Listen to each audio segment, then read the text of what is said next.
సిద్దిపేట జిల్లా గజ్వేల్ పట్టణంలో సిద్దిపేట జిల్లా బీజేపీ అధ్యక్షులు గంగాడి మోహన్ రెడ్డి మీడియా సమావేశం నిర్వహించారు. ఈ సందర్భంగా ఆయన మాట్లాడుతూ కాంగ్రెస్ ప్రభుత్వం 1 సంవత్సర కాలం పూర్తి చేసుకుందని, రేవంత్ రెడ్డి ఎన్నికలు ఇచ్చిన హామీలు అమలు చేయడంలో పూర్తిగా విఫలమైందన్నారు. 1, 2 ప్రారంభించిన గ్యారంటీ అమలు చేయలేకపోయిందని, గత బీఆర్ఎస్ ప్రభుత్వ పాలన ఏ విధంగా ఉందో అదే విధంగా కాంగ్రెస్ పాలన ఉందన్నారు. కొనుగోలు కేంద్రాలు ఇంతవరకు ప్రారంభించనే లేదన్నారు. రైతులకు 25% పైగా దళారులకు అమ్ముకుంటున్నారన్నారు.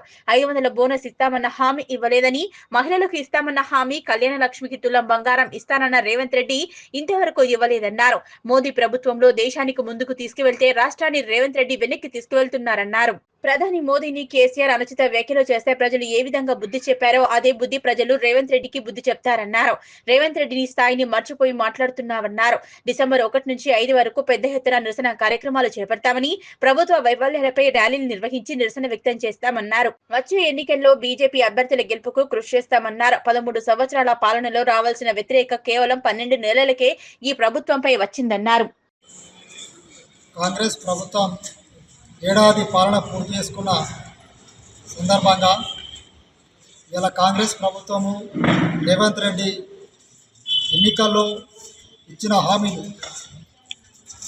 ఆ హామీల అమల్లో పూర్తిగా ఇలా కాంగ్రెస్ పార్టీ విఫలం చెందింది. 6 గ్యారంటీల పేరుతోని 420 హామీలతోని ఇలా ప్రజలను మభ్యపెట్టి కాంగ్రెస్ పార్టీ అధికారంలోకి వచ్చింది. కానీ ఇలా గ్యారంటీల విషయంలో, హామీల విషయంలో ఏ ఒక్క హామీ కూడా ఇప్పటివరకు కూడా పూర్తి చేయలేదు. 1-2 హామీలను ప్రారంభించింది ఆరంభ శూరత్వం తప్పితే అందులో 100% ఇలా రుణమాఫీ విషయంలో కావచ్చు,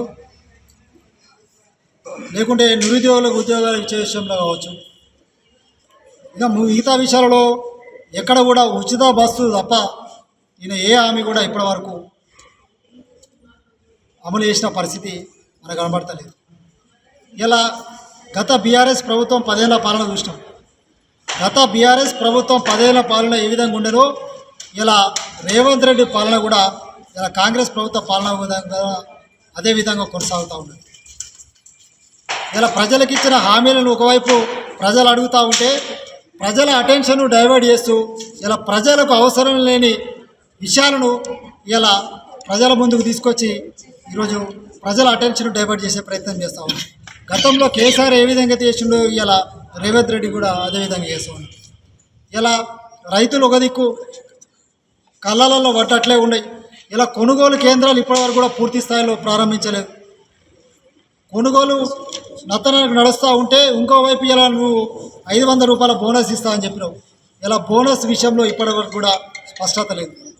ఇంకోవైపు ఇలా రైతులు నీ మీద నమ్మకం లేక ఇలా దళారులకు దాదాపు 20-25% ధాన్యము ఇప్పటికే దళారులకు అమ్మడం జరిగింది.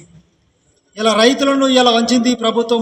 రుణమాఫీ లేదు, రుణమాఫీ పూర్తి స్థాయిలో అమలు చేయలేదు. రైతు భరోసా పోయింది. ఇలా 500 బోనస్ కూడా లేదు. ఇంకోవైపు ఇలా మహిళలకు అనేక హామీలు ఇచ్చిండి. ఇలా మహిళా సాధికారిత గురించి మాట్లాడుతూ ఉన్నాయి. ఇలా నువ్వు రైతులు ఇలా మహిళలకు ఇస్తాన 2500 రూపాయల భరోసా ఎక్కడికి పోయినది? ఇలా వాళ్ళకి ఇస్తానని చెప్పిన కళ్యాణ లక్ష్మి పేరుతో ఇలా తులం బంగారం చెప్పినావు, 1,00,000 రూపాయలు ఇస్తాను. ఇలా ఇప్పటి వరకు దాన్ని ఊసేలేదు. ఇలా ఇల్లు లేని ప్రతి మహిళకు కూడా ఇలా ఇల్లు ఇస్తా అని చెప్పినవి, ఇలా స్కూటీలు ఇస్తా అని చెప్పినవు, అనేక హామీలు ఇచ్చిండి. ఇలా ఏ ఒక్క హామీని కూడా ఇలా నెరవేర్చకుండా ఈరోజు సంవత్సరం పాలన అద్భుతం సాగిందని చెప్పేసి ఇలా వరంగల్లో ఏదైతే నువ్వు మీటింగ్ పెట్టుకున్నావో ఇలా ప్రజలందరూ కూడా ఇలా ఈ ప్రభుత్వాన్ని చీత్కరించుకునే పరిస్థితి ఉంది. ఒకవైపు నరేంద్ర మోడీ గారు అద్భుతమైన పాలన ఒకవైపు సాగుతూ ఉంటే ఇలా దేశాన్ని ముందు తీసుకుపోతూ ఉంటే రేవంత్ రెడ్డి ఈ రాష్ట్రాన్ని వెనుకకు తీసుకుపోతూ ఉంటారు. ఇదేందని ఇలా మా కిషన్ రెడ్డి గారు ప్రశ్నిస్తూ ఉంటే ఇలా వరంగల్ సభలో ఇలా అవాకులు చెవాకులు పోయింది.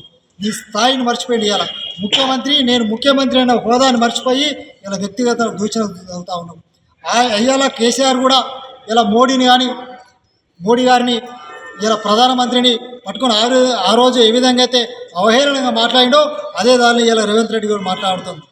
ఈరోజు నరేంద్ర మోడీ గారి పట్ల ఇలా అనుచిత వ్యాఖ్యలు చేసి అవమానంగా మాట్లాడిన కేసీఆర్కు ప్రజలు ఏ విధంగా బుద్ధి చెప్పిరో నీకు కూడా అదే విధంగా రేపు రాబోయే రోజులలో ప్రజలు బుద్ధి చెప్తారని చెప్పి ఈ సందర్భంగా నేను హెచ్చరిస్తా ఉన్నా. ఇలా నువ్వు ఏమంటున్నావు, ఇలా సోనియా గాంధీని ఇలా కాలు గడిగి నెత్తిన పోసుకుంటావని చెప్తా ఉన్నావు. నీకు ఇష్టమైతే నువ్వు నెత్తిన పోసుకో, కానీ ఇలా తెలంగాణ ప్రజలందరినీ నెత్తిన పోస్తా అని చెప్తున్నావు చూడు. ఇలా తెలంగాణ ప్రజల ఆత్మగౌరవాన్ని నువ్వు అవమానించిన విధంగా తెలియజేస్తా ఉన్నాను. ఆ వ్యాఖ్యలను వెనుకకు తీసుకోవాలని చెప్పేసి ఈ సందర్భంగా డిమాండ్ చేస్తూ ఉన్నాను. ఇలా ఇదే రేవంత్ రెడ్డి అసెంబ్లీ సాక్షిగా ఆ రోజు టీడీపీలో ఉన్నప్పుడు ఇదే సోనియా గాంధీ గారిని పట్టుకొని ఇలా సోనియా గాంధీ దేవత కాదు దయ్యం అని చెప్పేసి ఆ రోజు నువ్వు ఇలా ఇదే సోనియా గాంధీని నువ్వు అవమానపరిచినావు. ఇలా అధికారం వచ్చింది కదా అని చెప్పేసి ఇలా నువ్వు 2 నాలుకలతో మాట్లాడుతూ ఉన్నావు. ఈరోజు నువ్వు ఈ స్థాయిని మర్చిపోయి ఇలా కిషన్ రెడ్డి గారిని నువ్వు ఏదైతే విమర్శిస్తూ ఉన్నావో ఇలా నువ్వు ఖచ్చితంగా దానికి ప్రజా క్షేత్రంలో నువ్వు సమాధానం చెప్పాల్సిన అవసరం ఉంటుంది.